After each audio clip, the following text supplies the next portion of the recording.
Hello, my marvellous sausages! I've been looking to try out some different builds, because you kind of get bored, don't you, running the same stuff, and changing a build up almost makes it feel like a different game. Well, almost. So what I decided to do was try this out. Now, it's called the Sanguine Alchemy chest piece, and its exotic perk is called Blood Magic. Weapon kills widen a rift, extend the rift's duration. But that's just one part of it. Not only that, it marks targets. If you damage them, it'll mark them, and that'll add an extra 10% damage when you kill them, or rather shoot them, rather, from when you're within a rift. And also then from within the rift, if you damage them, you'll get an extra 25% damage on top. So it's going to be a 35% damage boost inside a rift. And that 25% only applies to a healing rift. If you do it from a empowering rift, it's an extra 10% or 20% rather on top, which is, well, pretty damn fine. So this is a really good basis for any build, really. You want to pair the Sanguine Alchemy with a particular kind of super that you like. So in this case, I've gone for Nova Bomb. And then I've paired it up with the Choir of One, which is Void, which matches my Nova Bomb. And then I've got an Edge Transit in, but you can put in whatever you want. For example, you know, if you want to do the Retrofit Escapade, just an example for Void. Or if you want to completely switch it round. So if you wanted to change to one of the new Solar Supers, for example, a great way to do this would then be to change it to something else which is lovely and solar. So you could be looking at something like the Polaris Lance, which is totally fantastic, and then some kind of solar power weapon. So the Speleologist is great because you've got Incandescent there, or with a Marcelian Sea, for example. This is just a stunningly simple build to get you going, but then the real cool stuff comes is when you start building on top of it. So let me show you what happens. I've got my Polaris Lance on, so when I just shoot this chap normally here, what am I getting? 2, 4, 5, 3 off the shield there. Let's knock the shield down to see what else we can get on the normal damage. There are 2, 4, 5, 3. Okay, so I'll just drop this immediately like my trousers. The placement of the rift is quite handy as well. Make sure you don't do it too far in the corner. So I start shooting him now, and you can see you've got 3, 3, 7, 2, which is very nice indeed, but he's marked now as well. So it's quite... Look, I've just totally trashed... Oh, sorry, I got my Helion killing them as well. Doesn't take too long to mash them up. You can see that was quite a considerable wallop on top there. So it's a very good damage boost. Very, very useful. Now, I've taken it into a few situations. Now, apart from my skill letting me down, I was quite amazed at the amount of damage it applied to certain gits. But I did try a few different builds with it. Now, this particular build you're seeing here, I've watched a channel called Duddits2, who's absolutely fantastic. I really recommend you go and see his channel. He's a much more accomplished player than I am, and some of the builds there are totally brilliant. And this is basically his build that he put there. Let me show you exactly what happens with this build, because we have a little look at it. It's a solar build.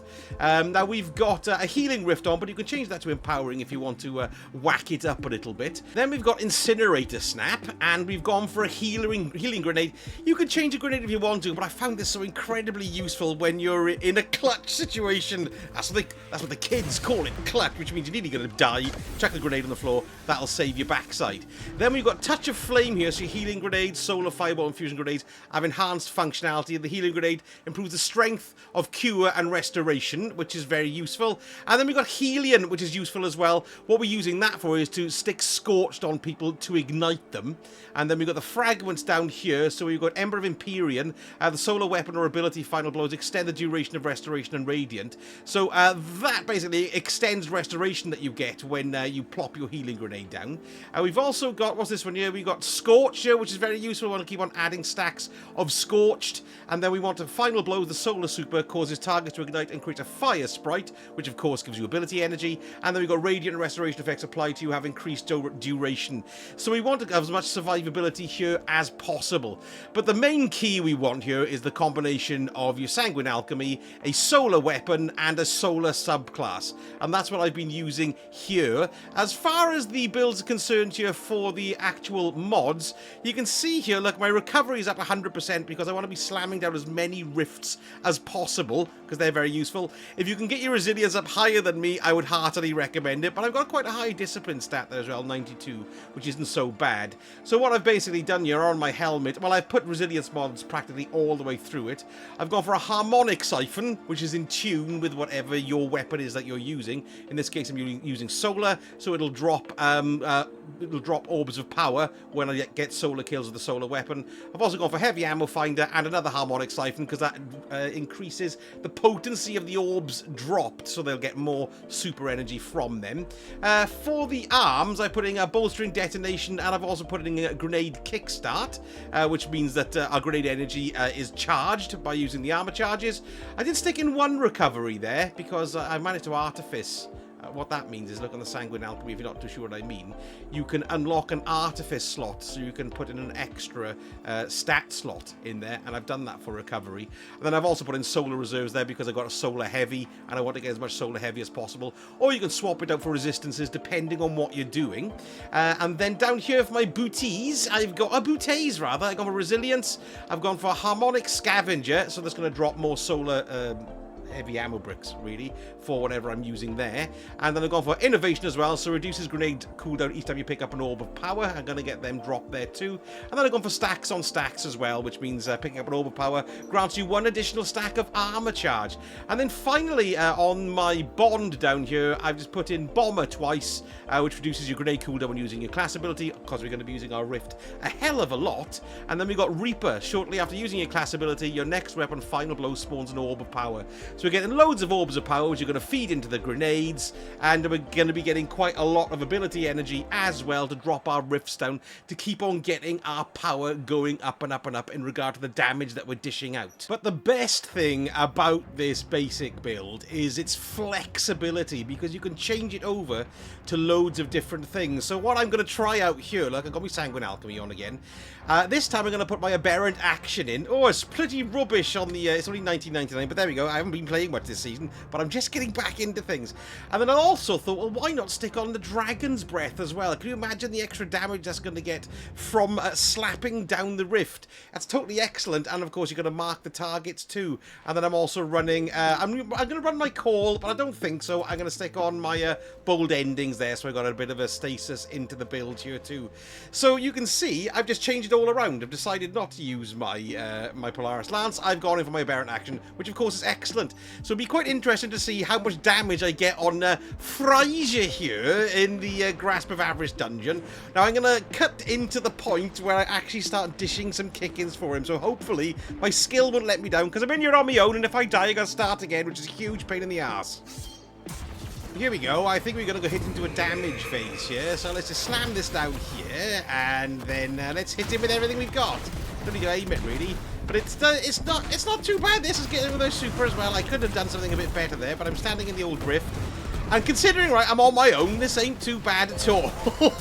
I could just try it with my super there. I got me raging thing on. That's exactly what I should have been doing, because I'm a stupid fool. But yeah, it's not bad. I've done better damage with rocket launchers here, though. Definitely. Not rocket launchers, grenade launchers. In fact, that's popped off already. Oh no, I'm in the rift, you see, with the... So as you could hear from my despondent voice that I wasn't doing enough damage, at least I didn't think so here with old Phryzia there. So what we could try doing is tweaking it. And I think what I'm going to do now is I'm going to try my Xenophage. Look, I've just stuck my Xenophage in there. Let's see how this works. Hopefully I'll get to the damage phase quicker than I normally do. So I think we're into the damage phase here, so what I tend to do is just jump up here and let's see what we can do. So I'm going to stick that down. Oh, I should have done my super, actually. That's what you want, is your super. And then I'm going to start hitting it with my Xenophage. Let's have a look. Nice damage there. Ooh, and now then, that is a lot better than what I was just doing with the Dragon's Breath. You do have to watch up here, because you're going to get your face kicked in by the gits over there. But that does seem to be dishing out quite a lot more than I normally get when I'm solo. Definitely. I don't know why I'm doing that. Never mind, eh? He's, there we are. He's done. So what we need to do now is just hide and carry on and see how we do in the next phase. Well, as you can see, I'm standing up here like a lemon because I just died and couldn't get through to the second phase. But I was really pleased with the amount of damage that I did with the xenophage. But there's also been another build that I've been trying out, and I did find this incredibly useful. Now, I did run the Prophecy dungeon using this build, and I think it took off like nearly 2/3 of the boss's health on the first encounter. You know, the really annoying Centurion who plumps around the place. I was gobsmacked. My skill let me down, of course. I was so close to killing him each time. Two-phasing him on my own is bonkers, right? Because I'm an average player, and I was delighted. It was just the fact that I was being killed by the bloody knights all the time. But let me show you how I adapted the build in order to make it work. Now, I got some hints and tips, shall we say, from the Divide channel, who's also another excellent channel. You probably already know of him, but I'll be leaving links to all the channels that I've been using down in the comments, or rather in the description. Make sure you go and check them out because they're all excellent. But let me show you the build that I used for that. So this one is based around Void. Of course, we've got our Sanguine Alchemy there as well. But I'm also putting on my Choir of One because it's just utterly devastating and I absolutely love it. I did start using, or I was using, my Graviton Lance as well. This is also good. Either way is a brilliant crowd clearer. But both of these are great because they're Void and then they'll tune in with what I've chosen for my Prismatic Warlock here. Because I've got a Nova Bomb in there as well. I've kept with the Healing Rift, and I've got Strafe Glide, doesn't really matter too much.